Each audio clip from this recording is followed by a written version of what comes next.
प्रेक्षक हो नमस्कार. अध्यात्म आणि विज्ञानाच्या समन्वय प्रदान या भूमीमध्ये विश्वचैतन्याचे दर्शन घडवणारे हे चॅनल विश्वधर्मी प्राध्यापक डॉक्टर विश्वनाथ कराड सरांच्या संकल्पनेतून साकारलेल्या या ज्ञान मंदिरात आपल्या सर्वांचं मनापासून स्वागत.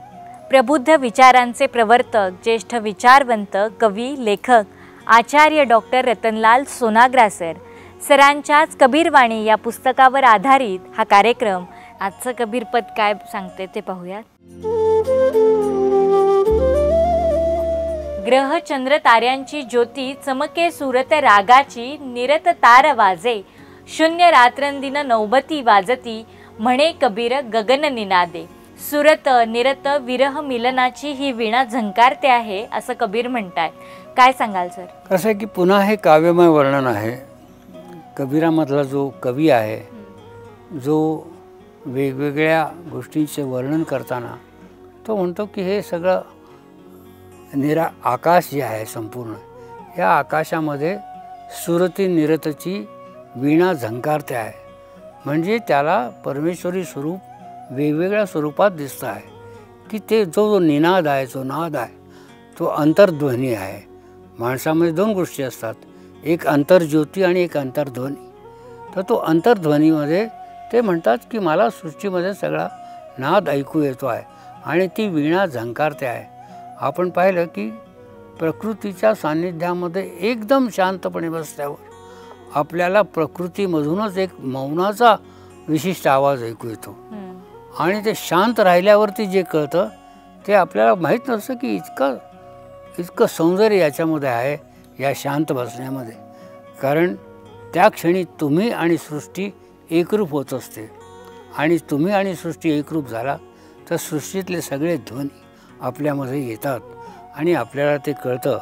तर म्हणून जो अंतर्ध्वनी आहे, अंतर्नाद आहे, तो कबीर म्हणतात की मला वीणेची झंकार ऐकू येते आहे. आणि हे सुरत निरत म्हणजे एकमेकाचा संगम होणं, भेटणं आणि याच्यामध्ये जी एक ओढ असते माणसाला, त्याला आपण विरह म्हणूया, ती ओढ त्याला लागलेली आहे की कशा प्रकारे आपलं मेलन प्रभूशी होणार आहे. आणि याच्याकरता मग ते पाहतात की त्या विराट गगनामध्ये विजा चमकत आहेत, वीणा झंकारते आहे आणि अशा प्रकारे आपलाच अंतर्ध्वनी आपल्याला ऐकू येतो आहे आणि आपल्याला त्या परमेश्वरी परमतत्वाचं दर्शन होतं. आणि हे दर्शन कबीराला झालेलं आहे आणि त्यामुळे वेगवेगळ्या प्रतीकातून ते आपल्याला समजावून सांगण्याचा प्रयत्न करतात.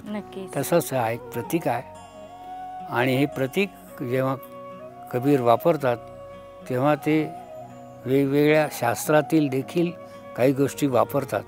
आपल्याला माहिती की ते म्हणतात की बा मी काही लिहिते वाचतो नाही, परंतु ज्ञान हे फक्त तिसं येत नाही, ते साधू संतांच्या संगतीनं सुद्धा येतं, एकमेकांच्या भेटीगाठीनं सुद्धा होतं.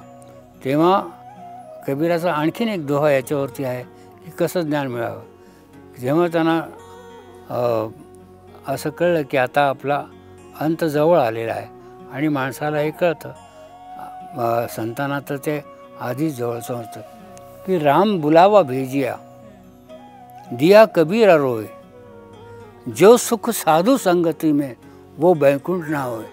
तर ते म्हणाले की मला निमंत्रण आलेलं आहे, जावं लागेल मला, पण मोह कसला आहे की ही साधू संगती जी आहे याच्यामध्ये जो मला आनंद आहे तो आता मला मिळणार नाही. आणि म्हणून हा जो सगळा काव्यमय, अत्यंत रहस्यमय, गूढ आणि सृष्टीशी एकरूपता साधणारा अंतर्ध्वनी आहे, अंतर्नाद आहे, हा ऐकण्यासाठी एक वेगळीच ज्याला म्हणतो माणसाची समाधी लागते.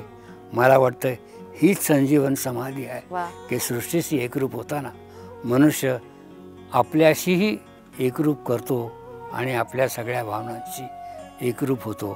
हेच कबीरांनी आपल्या तत्वातून, आपल्या विचारातून, वाणीतून प्रकट केलं आहे. खूपच सुंदर सर. कबीर तत्व सरांनी आज आपल्याला खूप सुंदर भाषेमध्ये, साध्या भाषेमध्ये समजावून सांगितलं.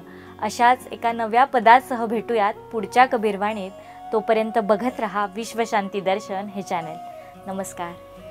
सबधरती कागज करू, लेखणी करू वनराय, सात समुद्र की मसी करू, गुरु गुण लिखा न जाय. जोपर्यंत आपल्याला कोणी गुरु भेटत नाही तोपर्यंत आपल्याला सत्याचा शोध लागत नाही.